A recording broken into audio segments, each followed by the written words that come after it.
Une cascade d'eau s'est formée sur la montagne de Uhud, à Médine, et c'est un des signes de la fin du monde. Maintenant, vous vous dites peut-être, mais alors c'est quoi le problème? Eh bien, ça a accompli la prophétie du prophète Muhammad sallallahu alayhi wa sallam par rapport à la fin du monde. Alors, avant de vous en dire dans les détails, je vous demande de partager cette vidéo afin que chaque musulman puisse être au courant de la prophétie du prophète sallallahu alayhi wa sallam.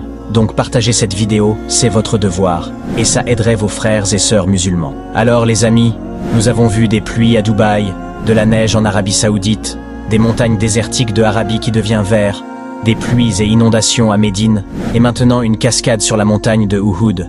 Cette montagne a une très grosse importance pour les musulmans, car c'est ici qu'il y a eu la deuxième bataille de l'islam, la bataille d'Uhud avec les Quraysh. Maintenant parlons de la prophétie du prophète. Alors le prophète a dit: « Le dernière heure n'arrivera que lorsque la terre des Arabes redeviendra des prairies et des rivières. » Et ces derniers mois, ce signe spécialement a vraiment progressé, notamment dans la péninsule arabique. Cependant, il est important de comprendre que ce hadith ne doit pas être sorti de son contexte, ni utilisé pour prédire le moment exact du jour du jugement. De nombreux signes de la fin des temps sont mentionnés dans les textes islamiques, et le verdissement de l'Arabie n'est que l'un d'entre eux. Le moment du jour du jugement n'est connu que d'Allah. Et est-ce que vous savez que le prophète a également dit, dans un hadith, que celui qui partage ma parole, qui le transmet aux autres, qu'Allah met la lumière sur son visage. Alors je vous demande de partager cette vidéo, comme ça vous partagerez la parole du prophète.